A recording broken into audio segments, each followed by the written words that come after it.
Ning guys, nakahigayon na po og vlog karong orasa kay duha ra mi din sa akong anak nagbikan sa eskwelahan. So while nakapaminaw mo ko sa nakita ko sa TikTok ba about kang Jesus nangutana magutong nangutana dito ba nga how do you prove that Jesus is God? Then naikitubag ang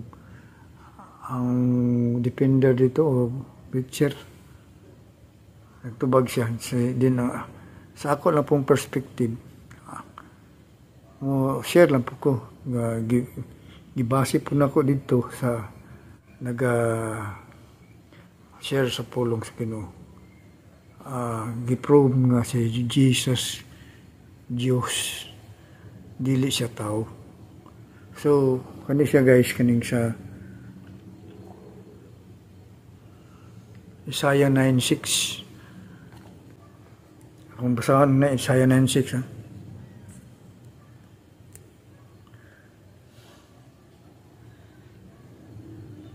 For to us a child is born, to us a son is given, and the government will be on his shoulders, and he will be called Wonderful Counselor, Mighty God, Everlasting Father, Prince of Peace. Sa 7, of the greatness of his government and peace, there will be no end.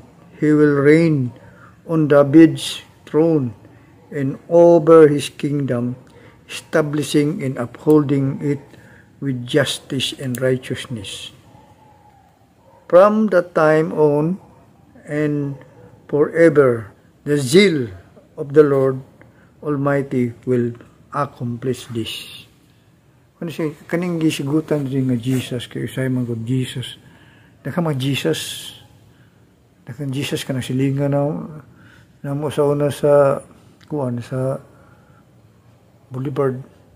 Jesus mo po to. May mga pangalan ba Jesus? Pero kaning gigisigutan diri gitag-an ni Isaiah si Jesus of Nazareth katong gianak ni gipanamko ni Maria dito sa Jerusalem. Nga pag-abot dito ang hunahuna sa mga Jews nga Hudyo nga ang pagmaabot na ang anak sa Diyos nakatrono kay King God, nakakabayo na mga gwardya, na mga espada, na tanan ba ang mga anghel nga mga warring angels na tanan dia. Pero pagkabot dito sa panahon nga iabot ang anak sa Diyos, gitag-an ni Isaiah, wala man ning agi sa adtong palasyo unsa kanang mga mahalika nga kuan ba kanang red carpet ang gibutang nga red carpet ang pag-abot dito ni Jesus dito sa pasungan. Wa pa gyud sa dawata sa mga balay-balay kay wa siya pasudla o hadlok siguro siya sa mga Diyo, ano ba? So asa man si Maria nagpuyo, naglumlum kung sa kon pa na kanang naglumlum sa kay buntis man, asa man dito sa pasungan dito manaki siya mutuo nga ingabot ang King of Kings, Lord of Lords naa sa pasungan. Muna dili siya katuuhan, dili mo tuo kang Jesus. Muna siya daghang mga debate karon nga panahon nga naapoy magpatuo naay bag-ong di na kay bago magin na siya nga kuan bag-o na nga grupo nga si Jesus tao. Tinuon mo sila, si Jesus tao, pero dili sila mutuong si Jesus Dios.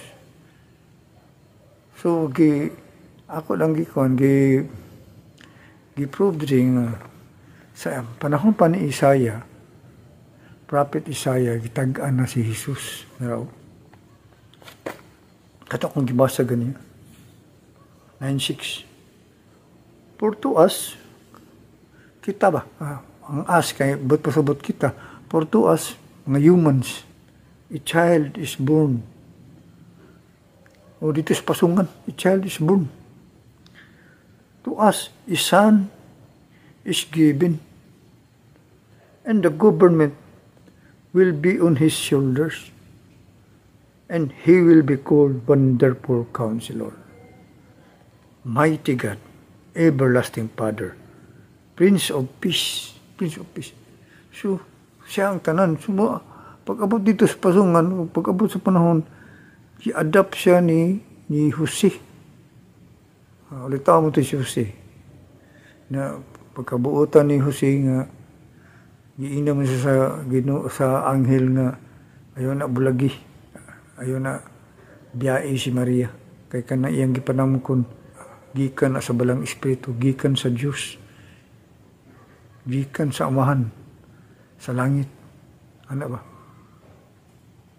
So, as obedience, si Jose, asawa ni Maria, wala niya biyae. Dito sila sa pasungan, dito gianak si Jesus. Mo ito gitawa na nga, pagpuyo nila dito na sa Nazaret, mo na ingon nga Jesus of Nazareth. Nga dito siya nagdako. Gikan sa bata pa, na karpintero mo na si Papa ni Jesus. Si Joseph. Muna ingon nga ang mga Hudyo, kinsa mo nang tawhana nga, kinsa mo na siya nagawalig sa pulong sa Ginoo nga, kuan man na siya. Anak ra man kuan, karpintero. Silingan na ano ba, kaagaw nga ng Juan, katunggi, Juan nga di baptist, bakit nagbaptize sa iya. Kaagaw nga ng Juan.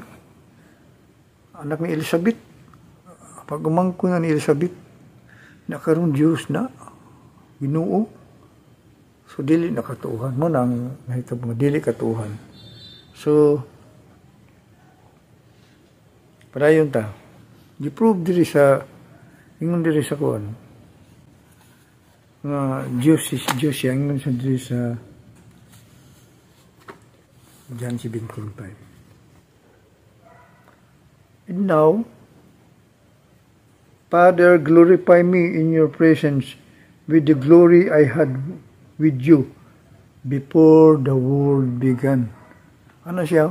Kung pa siya? And now, Father, glorify me in your presence with the glory I had with you before the world began. Wa pa nagsugod ba? Yung isang i-glorify ko. Diri sa kalibutan. Ano siya? Nga para sa imong pag-glorify na ako nimo dito sa tungwa pa nagsugod ang kalibutan ba?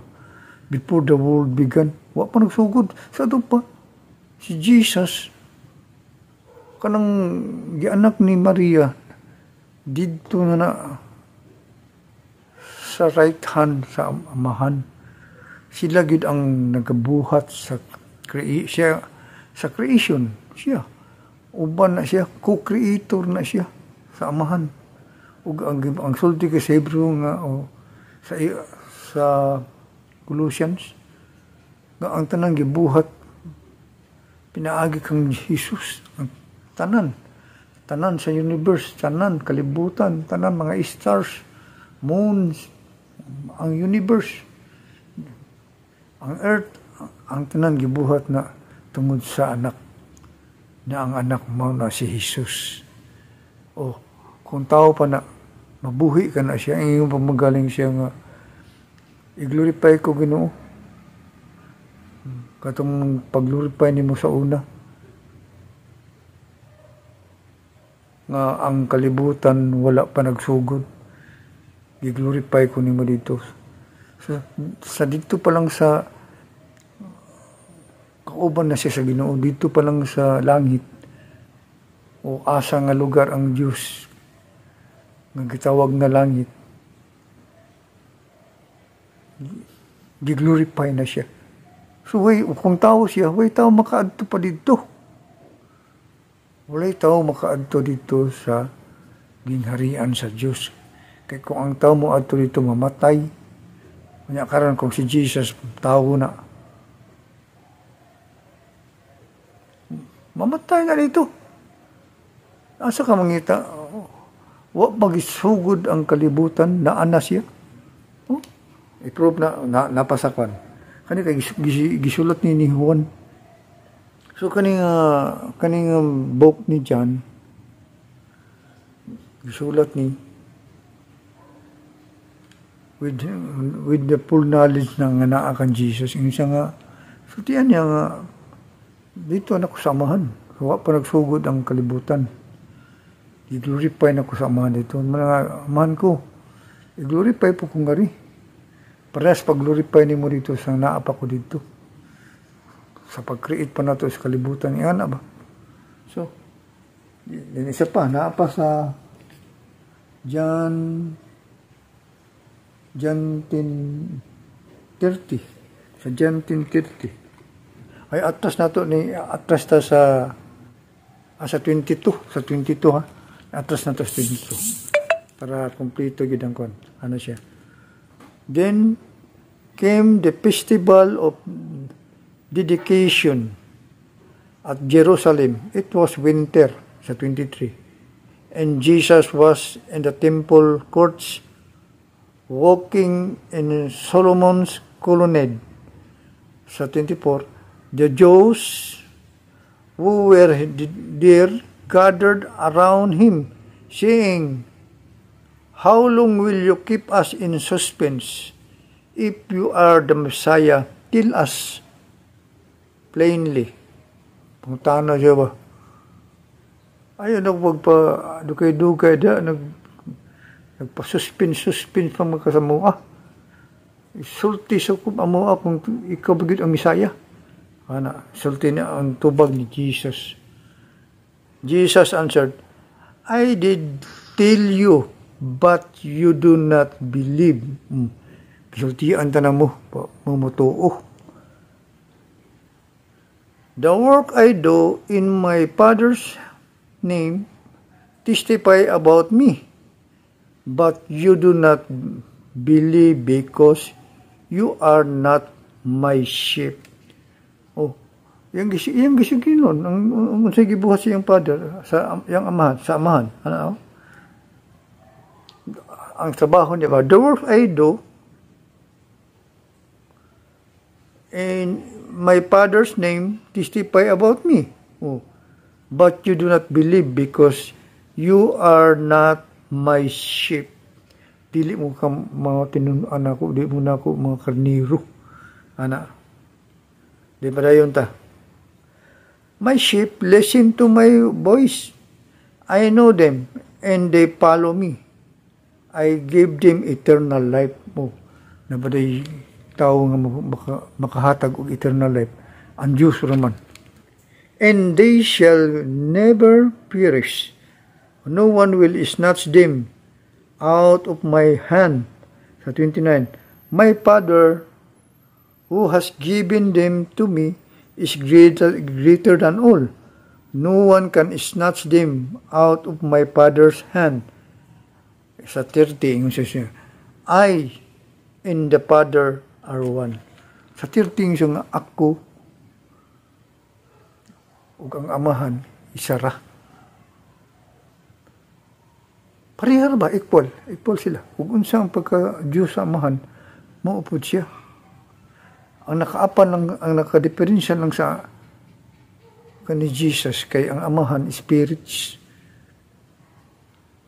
makaglorify, pero ang ka Jesus tao siya, pero tao nga Diyos. Kaya nga naman tao siya nga ang lawas dili na madugta. Ilisan mo na yung kaya naman sa wala pa namatay si Jesus. Tawag siya, yano siya nga pagkatao. Pero ang iyang knowledge o iyang wisdom gikan sa Diyos. Muna di masabtan ang iyang mga kung tawhanon ka nga pagpanabot, di ka kasabot sa iyang gipanulti. Kaya iyang panulti, gingharian dili sa kalibutan, gingharian sa sunod nga generasyon, sa sunod nga kinabuhi. Muna isa nga, I and the Father are one. Ako ug ang amahan isa ra. Muna nga tagaan ko na sila kaya kasi magkasulti. Nga kamo dili mo na ko sheep, dili mo na ko karnero. Muna nga dili mo minong nako. Mas yung saan pa na kong sulti, di mo matuo. Di mo matuo, mas ingon pa mo nga. Ay nagpasuspin kung ikaw bagid ang Misaya. Kabalo na si Jesus, kagibitik lang siya na. Inan siya nga, mas ni musulti pa ko nimo, di ikaw po mo matuo. Kaya nga, dili mo na ako sheep, di mo na ako karnero. Kaya ang karnero, maminaw sa kuha. Og naa na sila kinabuhi, tagaan ako na sila kinabuhi nga walay katapusan, og dili na sila malaglag. Ang mga disipulo sa una. Muna open kayo mga Hudiyo. Kasi karon mga panahon na mo, ang uban nga wa kasabot ma-open. Kay pag may gani ka, dili na ka mamatay. Mamatay po mang lagi ng tao lagi na, mamatay mang lagi na. Ang buot pasabot nga dili na mamatay spiritually. Pag ingon sa John, ingon sa Hebrew 9:27, a man is destined to die once, and after that the judgment.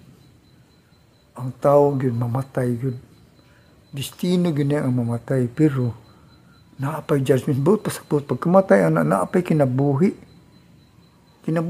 Patay na ang lawas. Pero naamay kalag. Katong tao nga walay espiritu, katong kalag nga walay espiritu. Laglagon to, isugbat sa kalayo. Muna siya nga, ingon siya nga, they will not perish. Ako ang mga disipulo, maminaw sa kuha. Ako ang karnero, maminaw sa kuha. Dili na sila malaglag. Kaya naan na sila kitagaan na ko sila kinabuhi nga walay katapusan. Ihatag si kinabuhi nga walay katapusan, sabot pa sabot. Ang Diyos ra. Kasi may tao mo hatag o kinabuhi nga walay katapusan. So may power na. Ang Diyos ra. Si Jesus ra. Ang nagsulti ato si Jesus. Asa na? Sa John 10:28. I give them eternal life, and they shall never perish. No one will snatch them out of my hand. My Father who has given them to me is greater than all. No one can snatch them out of my Father's hand. I and the Father are one. So, ang mga maminaw, katong mga disipulo, katong mga sheep, maminaw to kang Jesus. Yun siya nga, dili na sila ma-snatch sa yawa. Ano klaro ba? Di na ma-snatch. O dili na sila malaglag. Makabaton hinon sila og kinabuhi. Kitagaan ako na sila og kinabuhi nga walay katapusan. Asa ka kuyaw ana? Gitagaan ako na sila ingon ba si Jesus. Gitagaan ako na sila kinabuhi nga walay katapusan. O dili mamatay ba? Kanang mga tawhana, gihatag na sa amahan sa kuha. Muna nga walay makapawa, maka-isnat sa ilaha,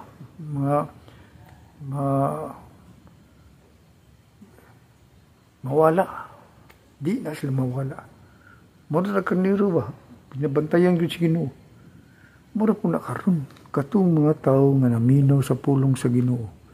Samar po ito sa gisulti ni Jesus. Nga dili ka mawala. Di nakapabiyaan sa Diyos. Dili ka mamatay. Gitagaan ka na og eternal life. Balik kong ginagawa. Sa 28, I give them eternal life, and they shall never perish. No one will snatch them out of my hand. Oh. Ikaw, Kristohanon ka, anak ka sa Ginoo. Part ka atong sheep ni Jesus. Kaya naminaw man ka sa pulong sa Ginoo. Kaya ang pulong sa Ginoo eternal man. Ug unsa tong gisulti sa una maorop na karon. Muna siya nga, ingon siya nga, I and the Father are one. Nakana mga karniro nako. Tagaan ako ng kinabuhi nga walay katapusan. Dili na mawala. Ikaw sad kung anak ka sa Ginoo, di ka mawala. Manang ako nang i-open sa inyo ha. Na si Jesus, God. May mga panahon nga kita na atay problema. May mga panahon na atay gipangayo sa Ginoo. May mga panahon nga murag imposible na. Pero ang Diyos, way laing atong kasumbungan. Way atong laing hilakan. Kaya ano man, anak man kaniya. Giunsa man niya pag anak ng kanang gisulti anang pulong ni Juan sa unang panahon pa man. Ang gisulti ni Jesus, I am the same yesterday, now, and forever. Forever. Wala na time frame si Jesus. Kung unsa yang gisulti karon, maugi hapon na karon. Muna, kung mabasa ka sa pulong sa Ginoo, sheep ka. Sheep ka. Karniro ka ni Jesucristo. So na Jesus pa to. Of Nazareth. Karon kay pagkalansang nabanhaw man siya. Jesus Christ na siya. Ang iyang body, tao, nga dili madugta. Ang iyang espiritu sa Diyos. Si Kristo, mo nang gitawag sa Jesus Christ. Sa Diyos siya, nga tao. Tao siya, nga naay Diyos sa sulod. Muna siya. Muna kaya importante sa ang ang importante sa pagsabot. Kung Kristohanon ka, kinahanglan nakasabot ka kung kinsa ka sa iyaha, kung kinsa ka sa amahan, sa Diyos amahan o sa Diyos nga anak. John 10:30, I and the Father are one. So kung pareha sila, di Diyos po si Jesus. Ang nakadiferensya na samahan kay dili siya unod. Spirit siya. Pero si Jesus, unod siya nga mahikapan, nga gihikap kay ni Tomas, hinahikapan, tao siya nga Diyos. Kaya nga naman, ang Espiritu sa Diyos na ama sa iya. Mao to yung giingon nga sa sinugdanan, the poor, Father, i-glorify ko. Para sa ipag-glorify ni mo sa una, sa panahon nga na ako diya sa imuha, diya sa langit, i-glorify mo ko ni mo. I-glorify ko karon diri, anak. Before daw, wa pa nagsugod ang kalibutan gi-glorify siya sa Amahan. Parihara po na diri. Kung anak ka sa Ginoo, gi-glorify po ka. Pagbalik sa Ginoo ni Jesus, i-glorify po ka. Actually, sa tinuod lang, ang glorification na nagsugod na sa imong sulod. Sugod na sa imong sulod. Nung nga, know who you are. Kung na kaya problema, no matter what, i-trust nimo sa Diyos ang tanan. Ngayon, kasala magkapong ka. Mo na ingon nga, gipakamatyan na ni Jesus ang imong mga sala. Sala sa una, karon ug sa umaabot. Iris na. Iris na. Kaya imong lawas, pag-abot sa panahon. Kaya mamatay mo ang tao. Hebrew 9:27. A man is appointed to die once, and after that, the judgment. Ilisan na siya o unod nga dili na madugta. Pastong gibuhat kang Jesus. Kitagaan siya o unod. Hindi na madugta. Siya ang kinamagulangan. Siya ang head. Kita ang body. Body of Christ. Sabtan nyo guys.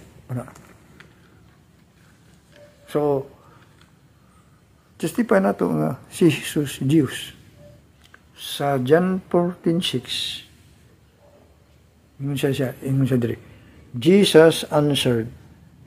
Ato lang ibalik sa 5 ha? John 14:5. Thomas said to him, Lord, we don't know where you are going, so how can we know the way? Thomas, to see is to believe, Lord. Ano ba? Kanayin nga, tuo lang ko kung makakita ko kang Jesus. Kang Lord, ano ba? Asa man mi Lord? Kung wala na ka. Ikaw raman, ano siya?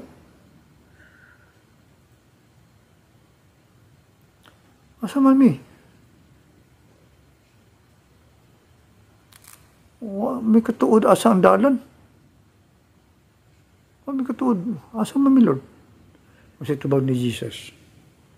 Jesus answered, I am the way and the truth and the life. No one comes to the Father except through me. Hindi pa siya Diyos. Ang tanan mo agi sa iya, ha? Ang tanan mo agi sa iya. Katong Jesus nga, ingsa ka na sa langit, mubalik to diri. Para paghukom sa mga buhi o minatay. Nag-ikaw, nga naanak ka na si Hesus Kristo sa imuha. Part na ka sa iyong body, kay siya man ang head. Ikaw may balikon mo, tagpo ka dito. Tagpo ka dito. Sa iya. Pag-abot sa panahon. O ilisan na ang imuhang lawas o dili na madugta. Para sa iya. Kaya kung ilisan o dili na ilisan ng imuhang lawas na ordinaryo lang, mamatay ka dito tungkol sa glory. Katuging si Moses tago magaling si Moses, igo na tapsingan niya kung puti yung buhok, naigo sa glory ba.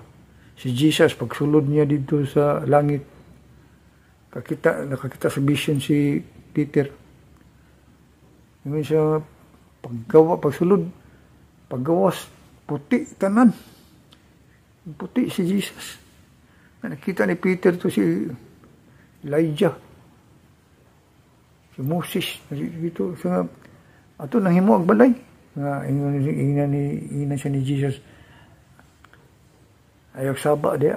Wa pa moabot ang time. Hilom lang pag-ipakita. May mga panahon nga ipakita sa vision lang. Kaya kung ipakita nga physical, basi mamatay ka kay tungod ang glory sa Ginoo. Burag ka ng adlaw ba? Nasunog ka. Nya ka ni, makasasala man, dili man makatubang sa glory sa Ginoo ang magkatubang na ni katong espiritu nga nasa imo. Katong espiritu nga nasa imo. Asa man dapit? Asa man dapit nga basahon bi ana nimo sa Colossians 1:26-27. The mystery that has been kept hidden for ages and generation, but is now disclosed to the Lord's people. To the Lord's people. Kita. Ikaw. Sa 27, to them, God has chosen to make known among the Gentiles the glorious riches of this mystery, which is Christ in you, the hope of glory. Muna ang Espiritu sa Diyos naa sa imo, nasa kuha. Mo to ang naghatag og kinabuhi nga walay katapusan. Mo to imong pasis dito. Pag abot sa Ginoo, pag tanaw niya wala si Kristo sa imo, dito ka. Dito ka. Pag kita na sa Diyos, sa Ginoo nga kang Jesus, kay siya man ang dalan.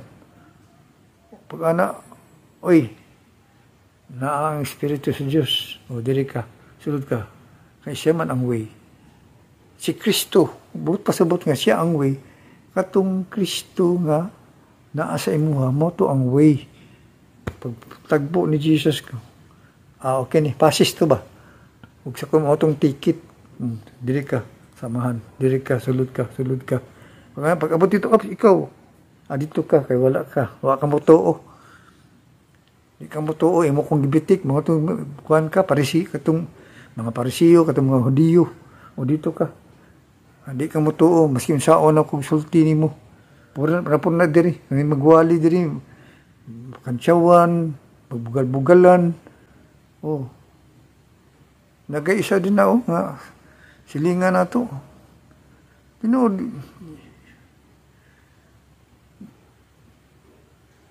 may mga revelation nga siya si Jesus. Butang talang kung titugutan din na siya sa Ginoo. Pero sa akong ako yung ang revelation goods, si Jesus katurang balik atong isaka og mabalik. Siya part lang siya sa body. Pero ang iyang gidala ang Ginoo gihapon. Mga di ka dapat mabugal-bugal. Kaya ngano ang Espiritu sa Dios na gihapon ang natawana. Kay kung dili karon kay gi-persecute man siya karon. Mabot ang panahon nga i-justify gihapon na siya sa Ginoo. Justify ng kapasyan ni Jesus. Kaya naman iyang gidala si Jesus. Iya pa manggiangkon nga siya na.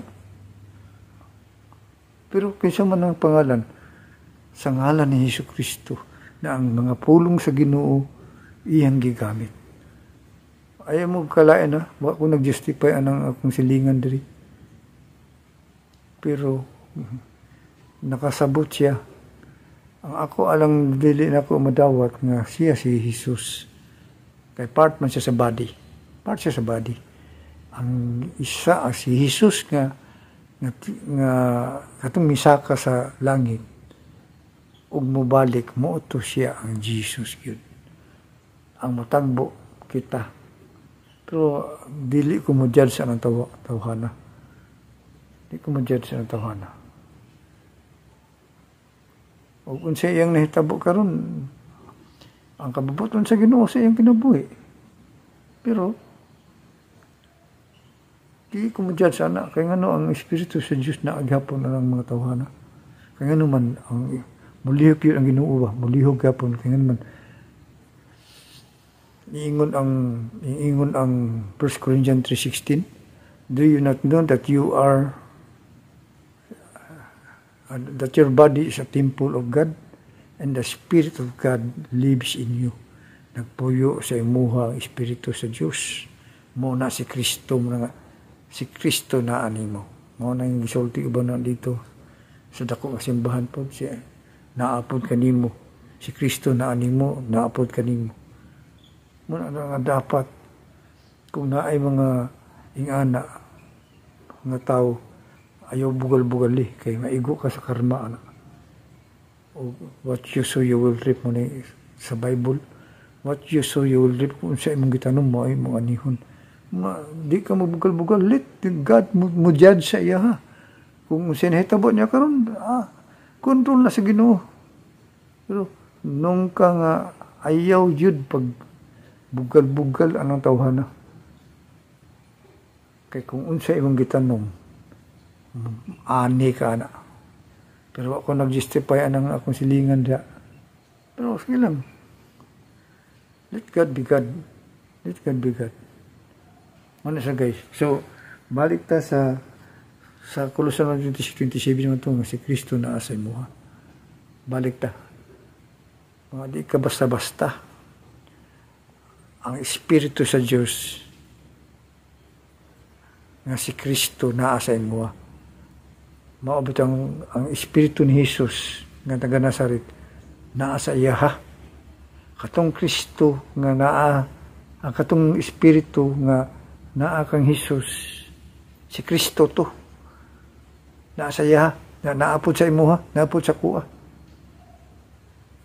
Muna maabot ang panahon, abot ang panahon, banhawon na ta sa Ginoo.